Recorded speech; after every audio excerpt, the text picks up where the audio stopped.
جس کے بغیر اسے نیند نہ آتی ہو، جس کے بغیر ماں رہ نہیں سکتی ہے۔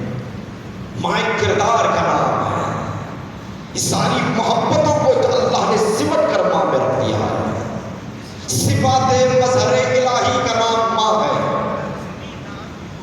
مظہر خدا کا نام ماں ہے۔ خدا میں اگر محبت پائی جاتی ہے تو اللہ نے اپنی محبت کے جلوے میں ماں کو رکھا ہے۔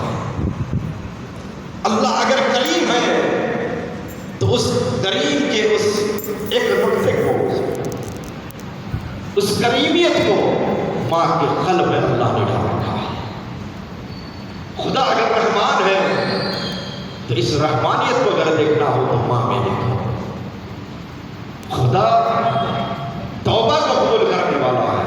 ان اللہ یحب التوابین، خدا توبہ کرنے والوں کو قبول کرتا ہے۔ اور یہ وہ ماں ہے، چاہے بیٹا جیسا بھی ہو اپنی اولاد کو معاف کر دیتی ہے، اپنی اولاد سے کبھی ناراض نہیں ہوتی ہے، کیونکہ ماں کا وہ مقام ہے کہ جس کی منزلت کو کوئی طے نہیں کر پاتا، جس کی محبتوں کو سمٹا نہیں جاتا، جس کی محنت کو گنا نہیں جاتا۔ آج کوئی یہ نہ سوچے کہ ہم پیسے کے ذریعے سے ماں کے حق کو ادا کر دیں۔ آج کوئی یہ نہ سوچے کہ ہم نے ماں باپ کی بہت زیادہ خدمت کی۔ روایت کی روشنی میں بیان کر دیا مقام اور منزلت ماں کیا ہے۔ پیغمبر اسلام حضرت محمد مصطفیٰ صلی اللہ علیہ وسلم فرماتے ہیں کہ ماں کا مقام کیا ہے؟ الجنت تحت الاقدام امہا، ماؤں کے نیچے، ماؤں کے پاؤں قدموں کے نیچے اللہ نے جنت کو رکھی ہے۔ اب جنت کو تلاش مت کرو، جنت کہاں پر رکھی اللہ نے؟ ماؤں کے قدموں کے نیچے۔ اب انسان کو اگر جنت چاہیے تو اپنے ماؤں کے قدموں کا بوسہ ہے۔ یہ نعمت الہی ہے تمہارے لیے، جب تک یہ زندہ ہے عذاب الہی رکا ہوا ہے، بلائیں مشکلات رکی ہوئی ہے۔ ماں جیسی ہستی تمہارا پہرا کر رہی ہے، تم پر سایہ کیے ہوئے ہے۔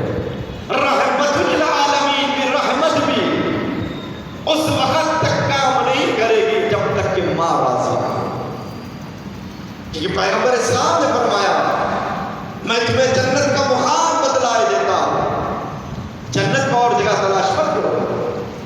جنت کو اگر تلاش کرنا ہو تو اپنے ماؤں کی قدم کے نیچے تلاش کرو۔ آج انسان شرماتا ہے ماں سے ملاقات کرنے کے لیے، آج انسان کتراتا ہے اپنی ماؤں سے ملاقات کرنے کے لیے، اپنے والدین سے ملاقات کرنے کے لیے۔ آج وقت نہیں ہے اس کے پاس۔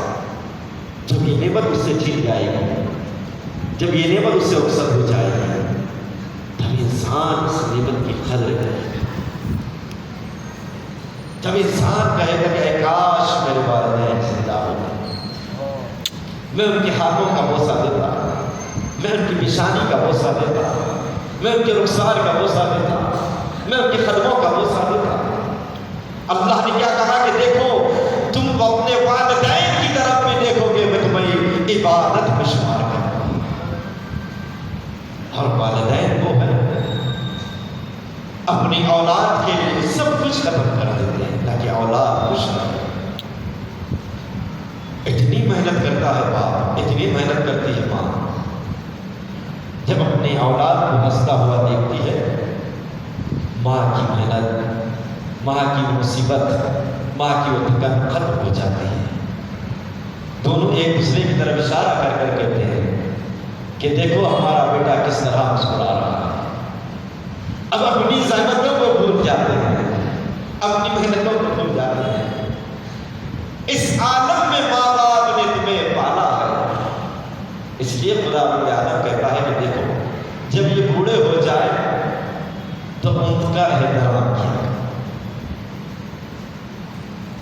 اور ان کے ساتھ نرمی سے گفتگو کرو، قولاً کریما، اور جب ان کے پاس جاؤ تو اپنے بازوؤں کو جھکا دیا اور ولا تقل لهما اف، ان سے بلند آواز میں کلام مت کرو، انہیں ڈانٹو نہیں، ان سے بدتمیزی مت کرو، انہیں چھڑکاؤ نہیں۔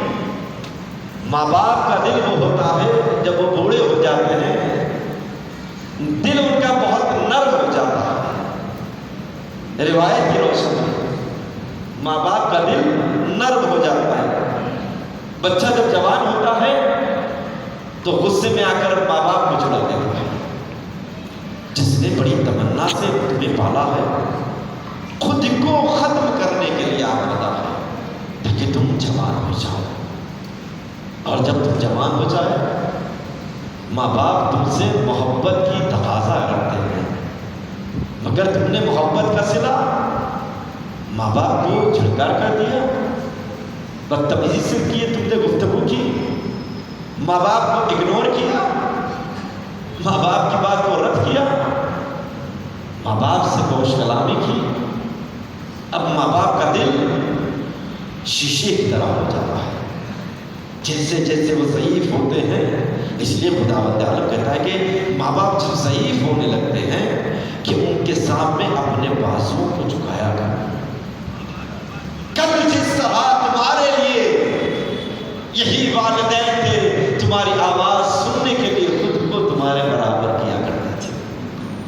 میرا بیٹا کیا کہنا چاہتا ہے، وہ تمہارے لیے سب کچھ کرنے کے لیے آمادہ تھے، چاہے وہ قرض لینا پڑے، چاہے وہ کسی سے مانگنا پڑے، تاکہ میری اولاد کی ضرورت پوری ہو جائے۔ یہ کردار ماں ہے۔ ماں نہیں دیکھ سکتی کہ اگر بیٹا روئے کسی چیز کے لیے اور وہ بیٹے کے پاس نہ ہو، کچھ بھی کرے گی تاکہ وہ میرا بیٹا اسے حاصل کر سکے۔ یہ ماں کا کردار ہے۔ اس طرح ماں اپنی اولاد کو جوان کرتی ہے، تب جا کر اللہ کہتا ہے کہ دیکھو ان کا احترام کرو، کیونکہ یہ وہ ہے کہ جس نے اپنے آپ کو ختم کیا ہے تاکہ تم جوان ہو جائیں۔ قرآن کے آگے آیت بڑھ کر کہتی ہے حملتہ امہ کرہا ووضعتہ کرہا۔ قرآن کی آیت کہتی ہے کہ آج یہ دنیا کہتی ہے ہمارے لیے کیا کیا، ماں باپ نے کیا کیا، ہم نے تو ان سے زیادہ کیا، ہم نے تو کئی مکانات ان کے نام پہ کر دیے، رہنے کے لیے اچھا مکان دیا، دولت دی، پیسہ دیا، سب کچھ دیا، آپ نے ہمارے لیے کیا۔ قرآن کہہ رہا ہے جب کوئی سنبھالنے والا نہیں تھا، یہی وہ ماں تھی تمہارے وزن کو اپنے شکم میں لیے ہوئے 9 ماہ تک تمہاری سنبھالا۔ اللہ اکبر۔ کسی میں طاقت نہیں ہے، کسی میں جرأت نہیں ہے جو تمہارے وزن کو سنبھالے، مگر ماں وہ ہے تمہارے وزن کو لیے ہوئے اپنے حمل کے ساتھ، نہ ایک لمحہ سکون سے بیٹھ سکتی ہے، نہ سکون سے کروٹ سو سکتی ہے، نہ سکون سے کھانا کھا سکتی ہے، تاکہ تم زندہ ہو رہو، تم زندگی پاؤ، تم اس دنیا میں آؤ۔ قرآن کیا کہتا ہے؟ تمام تکلیفوں کے باوجود ایک حمل کا تذکرہ کیا، دوسرے تکلیف کی، تمام تکلیفوں کے باوجود ماں اپنی اولاد کو جنم دیتی ہے۔ یہ کوئی آسان بات نہیں ہے، اس لیے کہ قرآن خدا بتلا رہا ہے وَبِالْوَالِدَيْنِ إِحْسَانًا، ان کے ساتھ نیکی کرو۔ تم پر احسان کیا ہے، تمہیں 9 ماہ تک اپنے شکم میں رکھا ہے، خود زندگی اور موت سے لڑتی رہی تاکہ تم زندہ رہو۔ ماں مرنے کے لیے آمادہ ہے تاکہ تمہیں زندگی دے سکے۔ یہ کردار ماں ہے۔ قرآن